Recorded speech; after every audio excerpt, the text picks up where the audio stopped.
All right, it's the rough draft for the two-game action on Tuesday night of college football. I got to tell you, I really enjoy building college football cash lineups. Of course, I'm going to say that because I keep fucking winning, and anytime you win, you're like, I really like this, right? That's why I used to realize I like Showdown so much at golf because I always won at it. And I was like, yeah, I really like Showdown. Oh, really? You think it's just correlated to the fact that you win way more at it, you dumbass? So, to be honest, I think I just enjoy kind of diving in and looking at the player stats and trying to make lineups that work. With all that said, here's the problem for tonight. It is really fucking obvious the lineup you should build. And I already see you sweaty bastards in all my double ups. So there is a chance that we're going to step on each other's dicks tonight because I think 7 of the players are just obvious. You got to play 7 of them, right? And you can already see colored on here who the 7 are. We're going to talk about them. So I don't like to give you guys lineups, right? But at the same time at cash, the key to cash, especially in these short games, these short slates, is you just build a really good lineup with all the plus EV plays and then just hope that 50% of the other people make negative EV plays, right? And in the long run, we'll win. Perfect example is last week, there was like a 5-way train of us tied in I think it was the $50 double up, right?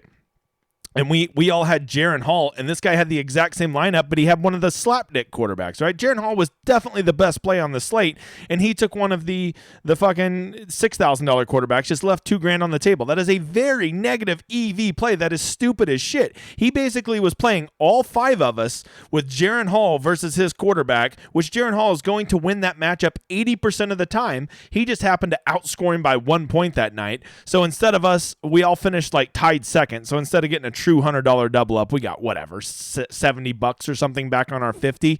So yes, he got there, but like that's a very stupid play on his part, and that we want that, right? It's like the guy who calls you at poker with a belly buster straight draw, and when he hits, it's like, fuck, I always lose at poker, I'm such a loser. But you got all your money in it, something that was legit, probably 80-20 your advantage. You always want to do that. And if you're not comfortable making those plays and knowing that when you're in a plus EV play, you're going to win in the long run, yes, it might have fucked you today, but in the long run, it's all going to work out. Then if you can't handle that, you don't need to be doing cash game. You don't need to be doing DFS. All I can do is put you in a plus EV play, and in the long run, it's going to work out. This year, some of you have not been running the purest, but some of you have. Some of you are legit hitting cash at 70 or 80% of the time, which is insane. That's an insane rate. I'm currently at 78%, and I don't expect that to continue. My goal is to just be above 60. So that's what you need to aim for. And if I just keep making consistent lineups, my goal is that there'll be enough fucking dipshits out there that will just make one poor play or go play a punt when they shouldn't at cash. You just don't want to do that, okay? So with that said, let's just begin talking about cash because to me it's pretty obvious. We got to monitor Schlee and make sure there's no weirdness with him missing the game tonight due to injury. But if he's playing, you're playing Schlee and you're playing Rourke at quarterback or super flex, right? You know what I mean? Always play 2 quarterbacks. If you try to do any different, I'll fucking punch you in the throat. That is stupid, especially on a slate like this where literally you're going to leave. Even in your cash lineup tonight, you're easily going to leave. Easily $500, probably closer to $1,000. It's just how you're going to construct tonight. So you're gonna put those 2 quarterbacks in there. That's non-negotiable. Your 2 running backs, non-negotiable. Steele and Cooper. They just look. You don't usually want to run 2 running backs against each other, nor do you necessarily want to have them stacked with a quarterback like Schlee and Cooper, but they're just fucking workhorses. And Washington and Cook, I agree, they run the ball in a better offense with a higher total. However, they split it 50-50 basically, right? Cook, I think gets a little bit, you can see he gets a little bit more run, gets about an extra touch or 2 a game than Washington does. And if you want to fill out your flex and put one of those guys, that's fine. It is. But at your running back spots, you put Steele and Cooper. I don't want to fucking hear anything about it. Because if you don't put them in there, you're just being a negative EV donkey. And I hate to build your lineups for you. This is specifically what I don't want to do is be the guy who builds your lineups for you. But on a 2-game slate, there's 7 plays that are just fucking obvious. So I got to tell you to play them. I can't, in good conscience, tell you not to play these guys. Because I want you guys to do well. I really do. I care so much more about you guys winning and losing than me. And so I want to put you in positive EV plays and then hope that we get a good run of everything. I've ran very pure this year at college football DFS. So I'm very positive on that, but it's mainly I can only continue to run pure because I put my lineups in positive EV plays, right? And then the three receivers, you got to have Wig loose. We've played that little scrappy white boy before. You got to have him in there. If you don't have him in your lineup and you don't cash tonight, shame on you. Just shame on you. Don't get too cute. Now, we'll talk in a minute about GPPs, but this is just cash. Dantes Walker, even if Cephas is in, I'm still playing Walker. 5,300 is a great price. If Cephas is out, he becomes an absolute smash play. Although the last time we said that, I think it was Trey Tucker, and he kind of royally fucked us. And then Jason Jackson from Ball State. Those three receivers you got to have in there. And so you're all going to go build your lineup, and you're going to build the exact same lineup as me because, and you're going to have, what is it? Let me see what the number is because I don't want to build your fucking lineups for you. I don't, but I don't see any way you can't have those guys in there. It's going to leave you $7,100 for your last spot. So basically you can put any player on the slate you like. Who do you put for that last spot? I don't have a great answer. I can tell you this. I don't want to have 4 guys from Kent State, so I don't think I'm going to put Cephas on there. My answer is I'm probably going to go with a running back just because, running backs have that safer floor. So for me, it's probably going to be one of these Buffalo running backs or Bangura. But I got to tell you, I'm a little nervous about Bangura because of what I saw McCormick's touches going up. So I don't love this situation, so we'll have to see. But that's where it is for me. That's cash. All right. With all that said, now let's talk GPP. The main $15 GPP, if you haven't watched my YouTube video, kind of fucking sucks. You can see it's a third of the money to first. I fucking hate those. 10th place is 1/100th of first. Get the fuck out of here. Go play in this $1. Go play in this $5 single entry. The $33 3 max is actually really intriguing. $12 single entry. Yes, you're not going to fucking get rich tonight, but it's winning a GPP is fun. Whether you're winning $500 or you're winning $5,000, they're still fucking fun to win, okay?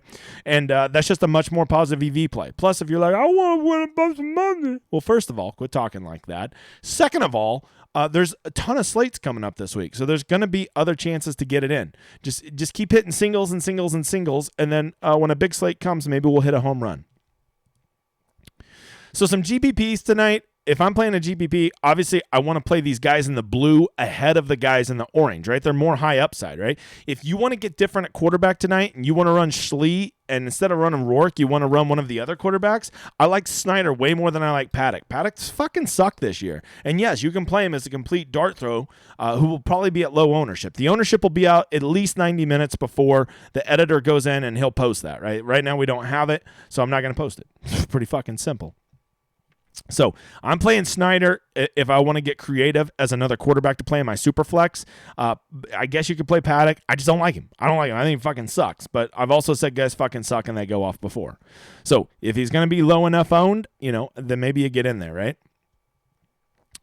At running back, I think Steele and Cooper are just going to be mega chuck. I'm talking like 80% owned, both of them. So then you need to start asking yourself, okay, well, what can I do to get different? And I think the answer is very simply, you go try to solve the enigma that is the Buffalo running back situation, which is pretty simple. That they're going to get about 50, Cook's going to get about 55% of the touches. Washington's going to get about 45%. You just hope your guy's the one that fucking catches the screen and takes it to the house or busts the long run or keeps getting all the goal line work, right? And so, trying to decipher that, I think, is the key to unlocking GPPs. Don't you dare fucking get cute and try to figure that out and play both of them at cash or some stupid shit like that. Don't do it. But in a GPP, maybe the answer is you play both of them. Maybe you play both of them. Maybe they both go ham, right? I mean, it looks like they're averaging about 15 touches apiece. You've got a 31-point team total. I have watched Ohio get run all the fuck over earlier this year when I can't remember who I played him against, but that's an option. And then Bangura is a guy, he has a nose for the end zone. I remember when I played a Rourke, Wiglu, Stack, and Cash, and Bangura's like, I will score all the touchdowns because I am a fucker. But you do got to watch out. Maybe this McCormick guy has really caught on. Maybe Bangura's banged up. I don't know. It's college football. This shit's like the fucking, the Masons. They keep that shit on lockdown. You don't get to know the secrets of the Masons. All right. Lastly, wide receivers. This is to me where you really get different, right? You pick your quarterbacks, you pick your game flows, you pick your scripts that you think is going to play out, and then you go stack two wide receivers with your quarterback, right? So to me, maybe the answer is you go run Schlee and you go run Walker and Cephas and leave Cooper out of your lineup, right? That is a way to get really different. Once again, this is for GPPs. If you do this shit in cash, I will find you and kick you in the shin. I'm talking about how you can get different tonight in GPPs if you want to play that.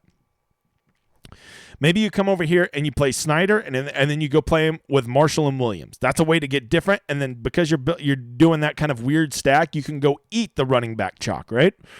Maybe you go play Rourke, and instead of playing Rourke with Wigloose, you go play him with Cross and Jones. But I'll tell you, Wigloose just seems like he has like a 7-catch floor, right? I say that. He only averages 6 a game. So I guess he has a 5-catch floor. Maybe you run a Rourke Bangura Wigloose, right? Just do something to make your lineups different. Because if you're going to hit it to GPP tonight, you don't want to be hitting a 47-person train. So get in there and get different. Some really weird punts. I think that this Abdur Rahman is going to get some action. Brady Hunt. Both of these guys are very viable. I think if Cephas is out, you almost got to play Poke. I feel like that should be Polk. Poke. Josham Polk. Or Chris Leach. Okay. Those guys become mega plays if Cephas is out. So we'll be watching that, right? And I'm pretty sure Schlee's playing. I just noticed that he had an injury designation, so something I'm going to watch. I don't love Gassett near as much. Especially I don't think anybody really wants to own these Buffalo receivers, so I'd rather just play Marshall and Williams there. And then over here for Ohio, it's hard to not play Wigloose, but if I am going to play another one, I would play Cross. Okay? Cross my heart, hope to die. Okay?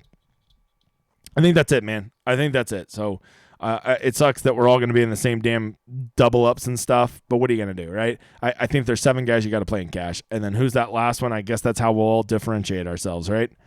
So anyways, guys, this will be the only video I will make for this. There will be updated Stone, and there will be that's it. There'll be updated Stone, and we'll be in the chat. We'll be in that college football chat on the Discord. Everybody has access to that room. Get in there and chat it up. If you see any useful information, share it. We're all playing our own game, but we also don't want to see each other fucking lose because of bad information. All right, guys. Good luck.